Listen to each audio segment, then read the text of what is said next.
Hi everyone, Dr. Emi from Pain Free and Fit. Today, a great exercise for those of you with degenerative disc disease, herniated discs, and bulging discs in the lower back.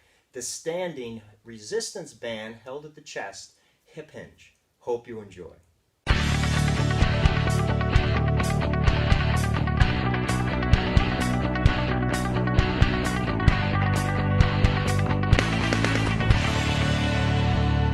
So those of you with degenerative disc disease, herniated discs, and bulging discs in the lower back, if you've seen any of our other videos on the channel, you know we're always talking about trying to limit and strengthen our ability to resist flexion, which is bending forward on the low back. And that's because when you lose the lordosis, or the curve in the lower back, and that arch decreases and pitches forward, there's a lot more compression on the discs.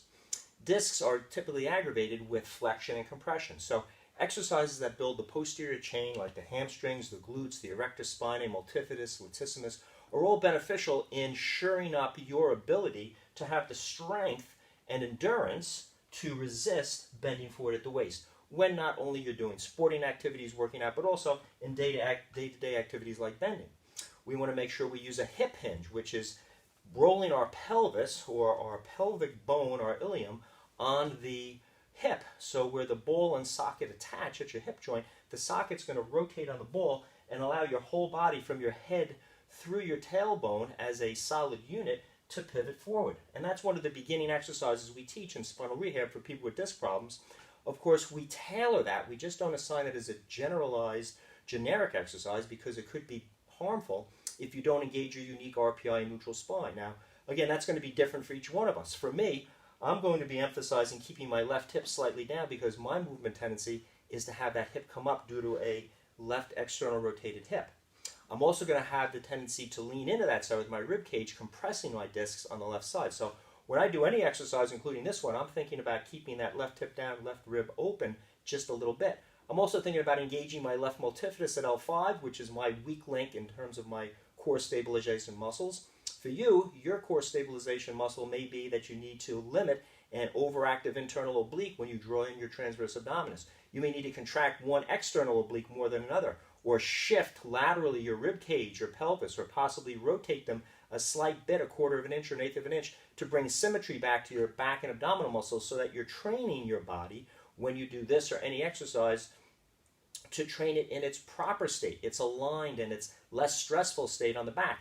If you're training in a state of asymmetry, you're going to be developing muscles asymmetrically, which are going to asymmetrically pull on your discs, your facet joints, your ligaments, your joint capsules, tendons, muscles, all leading to soft tissue stress and pain. So the idea of any type of back exercise that you do, regardless of your diagnosis, is to figure out where your stabilization issues are, where your posture and movement asymmetries and weaknesses are, and shore them up with beginning exercises before you move on to something like this. So with that being said, I have my RPI neutral spine set for my body.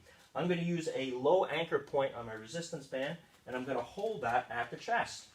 From this point, I'm going to maintain 4-point foot balance on my feet, and I'm going to pivot as I maintain a solid core between my head, neck, shoulders, rib cage, low back, and pelvis, and let the whole thing pivot from my hip joint. My knees can be bent slightly, and then pull back up. So if you notice the way I'm doing that, the space, or the line between my ear, my shoulder, my hip, my whole upper body is locked in alignment.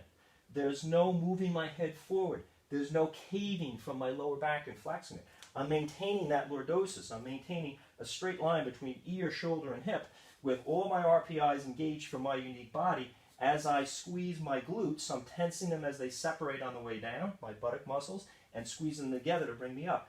You're going to find this is going to work the hamstrings, it's going to work the glutes, the erector spinae back muscles, the multifidus, and even the lats are tensing as I do this. Now, if I'm a beginner and I want to just first start, my low anchor point is going to be less stressful on my back, because there's not as large of a lever or a fulcrum from my lower back and pivot of my hip. As I advance, I'm going to hold that up a little higher, and that's going to make the exercise even more difficult with the same resistance. Now, because the anchor point is higher to my chest, the low back muscles have to work harder to train their sense of extension. And again, each repetition, I'm thinking about my core.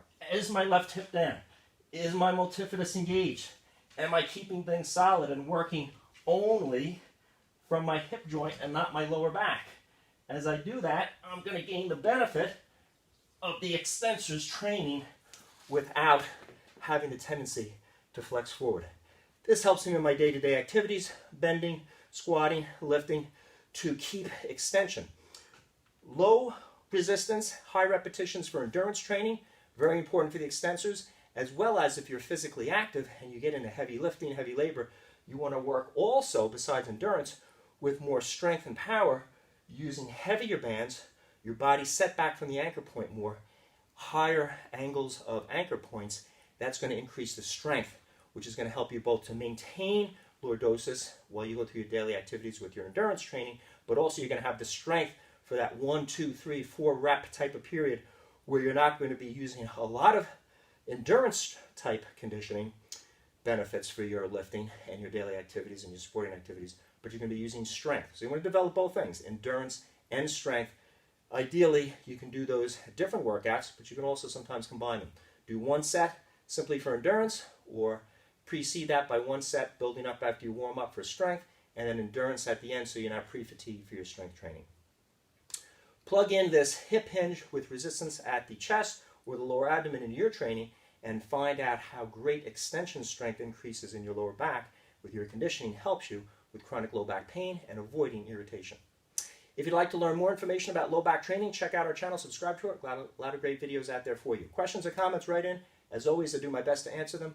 Give me a thumbs up to share this valuable information with others. And remember, if you're looking for a great program to help not only figure out what your body mechanics are, your spinal stability issues through a self-analysis, but learn how to make a tailored program based on creating a neutral spine, based on correcting your body mechanics that are affecting your low back pain, and a step-by-step program to build you back into fitness and strength and build up your own insurance policy against low back pain and aggravation, check out our Fast Track program for degenerative disc disease. It's appropriate not only for degenerative discs, but herniated and bulging discs. It's available at the painfreeandfit.com website.